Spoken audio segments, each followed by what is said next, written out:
ಮಗ ಹೇಗಿದ್ದೀರಾ? ನಾನು ನಿಮ್ಮ ರವಿ, ನೀವು ನೋಡ್ತಾ ಇದ್ದೀರಾ Ravi vlogs Nelamangala. India versus Sri Lanka women's Asia cup ಸೋಲ್ತು ಗುರು. ಇಂಡಿಯಾ ಸೋತು ಬರ್ತು ಗುರು. 8ನೇ ಬಾರಿ ಟ್ರೋಫಿ ಎತ್ತಕ್ಕೆ ಮಿಸ್ ಆಯ್ತು. 7 ಬಾರಿ ಚಾಂಪಿಯನ್ಸ್ ಆಗಿದವರು ಲಾಸ್ಟ್ ಇದೊಂದು ಸಾರಿ ಹೊಡೆದು ಬಿಡ್ತಾರೆ ಅಂತ ಅನ್ಕೊಂಡಿದ್ದು. ಜಸ್ಟ್ ಮಿಸ್ ಅಲ್ಲಿ ಕೈಯಿಂದ ಹೋಯ್ತು ಕಪ್ಪು ಅಂತ ಹೇಳ್ಬೋದು. ಆದರೆ ಒಂದೇನಂತಂದ್ರೆ ಮೊದಲನೇ ಬಾರಿ ಇದೆ for the first time Sri Lanka champions Asian champion ಆಗಿರೋದು. ಅದೊಂಥರ ಅವ್ರಿಗೆ ಖುಷಿ ಆದರೆ ನಮಗೊಂಥರ ದುಃಖ ಆಯಿತು. ಯಾಕೆಂದರೆ 8ನೇ ಬಾರಿ ನಾವು ಟ್ರೋಫಿ ಎತ್ತದನ್ನ ಮಿಸ್ ಆಯ್ತಲ್ಲ ಅನ್ನೋದೊಂದು ಅದೊಂದು ಬೇಜಾರು. ಮಾತಾಡೋಣ. ಅದಕ್ಕೂ ಮುಂಚೆ ನೀವೇನಾದರೂ ನಮ್ಮ ಚಾನಲ್ ಸಬ್ಸ್ಕ್ರೈಬ್ ಮಾಡಿಲ್ಲ ಅಂದರೆ ದಯವಿಟ್ಟು ಈಗಲೇ ಸಬ್ಸ್ಕ್ರೈಬ್ ಮಾಡಿ, ಹಾಗೆ ಬೆಲ್ ಐಕಾನ್ ಕ್ಲಿಕ್ ಮಾಡಿ ಅಂತ ಹೇಳ್ತಾ ಇಂಡಿಯಾ ಬ್ಯಾಟಿಂಗ್ ಗುರು ಟಾಸ್ ಗೆದ್ದು ಬ್ಯಾಟಿಂಗ್ ಆಯ್ಕೆ ಮಾಡಿಕೊಂಡ ಇಂಡಿಯಾ ಒಳ್ಳೆ ಸ್ಟಾರ್ಟಪ್ ಮಾಡಿದ್ರು. ಬಟ್ ಏನು ಮಾಡ್ತೀರಾ ಅಂತಂದರೆ ಇಬ್ಬರು ಮೂವರು ಮಾಡಿದ್ರೆ ಆಗಲ್ಲ, ಎಲ್ಲರೂ ಆಡಬೇಕು ಚೆನ್ನಾಗಿ, ಎಲ್ಲರೂ ಪರ್ಫಾರ್ಮ್ ಮಾಡಿದ್ರೆ ಆಗುತ್ತೆ. ಯಾರೋ ಒಬ್ಬರು ಇಬ್ಬರು ಆಡಿದ್ರೆ ಇದೇ ಥರ ಆಗುತ್ತೆ, ಲೋವರ್ ಸ್ಕೋರಿಂಗ್ ಆಗುತ್ತೆ. ಈ 166 ರನ್ನು ಫೈನಲ್ ಮ್ಯಾಚಲ್ಲಿ ಅಂದರೆ ಪ್ರೀವಿಯಸ್ ಮ್ಯಾಚು ಸೆಮಿಫೈನಲಲ್ಲಿ ಸಖತ್ತಾಗಿ ಆಡಿದ್ರು, ಎಲ್ಲ ಬೌಲರ್ಸು ಸಖತ್ತಾಗಿ ಪರ್ಫಾರ್ಮ್ ಮಾಡಿದ್ರು. ಆದರೆ ಇವತ್ತು ಬೌಲಿಂಗ್ ವರ್ಸ್ಟ್ ಆಗಿತ್ತು.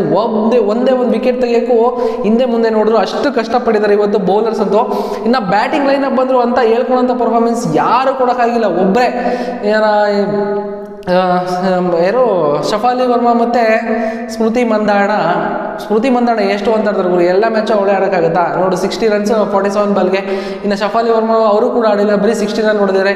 ಇನ್ನು ಕ್ಯಾಪ್ಟನ್ ಆದರೂ ಅವರಾದರೂ ಹೊಡಿತಾರೆ ಅನ್ಕೊಂಡೆ. ಅವರು ಒಂದು ಕ್ಯಾಚ್ ಮಿಸ್ ಮಾಡಿದ್ರು ಶ್ರೀಲಂಕಾದಲ್ಲೇ. ಅದು ಎಷ್ಟು ವ್ಯಾಲ್ಯೂ ಇದಾಯಿತು ಅಂದರೆ ಮ್ಯಾಚೇ ಕೈ ಚೆಲ್ಲೋ ಮಟ್ಟಿಗೆ ಬಂದ್ಬಿಡ್ತು. ಒಂದು ಕ್ಯಾಚು ಅಷ್ಟು ಇದಾಗಿತ್ತದು.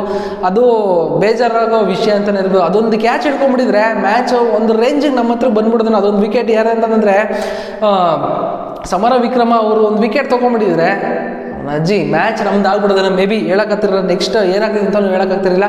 ಏನೋ ಮಾಡೋಕ್ಕಾಗಲ್ಲ. ಅದೊಂದು ಕ್ಯಾಚ್ ಮಿಸ್ ಮಾಡಿದ್ರಿಂದ ಒಂದು ಮ್ಯಾಚ್ನೇ ಫುಲ್ಲು ಬಿಟ್ಕೊಂಡು ಕೊಟ್ಟಂಗೆ ಆಯಿತು. ಇನ್ನೊಂದು ಕಡೆ ನಮ್ಮ ಇಂಡಿಯಾ ಬ್ಯಾಟಿಂಗ್ ಲೈನಪ್ ನೋಡಿದ್ರೆ ಸ್ಮೃತಿ ಮಂದಾಣ ಲಿಟ್ರಲಿ 60 ರನ್ನು ಅವ್ರದ್ದು ಬಿಟ್ಟರೆ ಬೇರೆ ಯಾರು ಆಡಿಲ್ಲ. Richa Ghosh 30 run, Jemimah 29 run. ಇಷ್ಟೇ ಇವ್ರು ಅಷ್ಟೇ 3-4 ಜನ ಆಡಿದ್ರು ಅಷ್ಟೇ. ಹಂಗಾದ್ರೆ ಫೈನಲಲ್ಲಿ ಎಲ್ಲಿ ಗೆಲ್ಲಕ್ಕಾಗುತ್ತೆ ಇವರು? ಎಲ್ಲ ಆಡಿ ಎಲ್ಲ ಹೊಡೆದ್ರೆ ಒಂದು ಒಳ್ಳೆ ಯೂಸ್ ಸ್ಕೋರು ನಿಯರ್ ಒಂದು 200 ಟಾರ್ಗೆಟ್ ಕೊಟ್ಟಿದ್ರು ಇಂಡಿಯಾ ಇವತ್ತು ಏಷ್ಯಾ ಚಾಂಪಿಯನ್ಸ್ ಆಗಿರೋರು.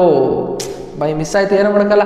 ಆದರೆ ಇವತ್ತು ಶ್ರೀಲಂಕಾದವರು ಸತತ ಕಂಟಿನ್ಯೂಸ್ ಆಗಿ ಅವ್ರು ಟಫ್ ಫೈಟ್ ಕೊಟ್ಟು ಫೈನಲ್ಗೆ ಮೊದಲನೇ ಬಾರಿ ಏಷ್ಯನ್ ಚಾಂಪಿಯನ್ ಆಗಿದ್ದಾರೆ, ವುಮೆನ್ಸ್ ಏಷ್ಯನ್ ಚಾಂಪಿಯನಲ್ಲಿ.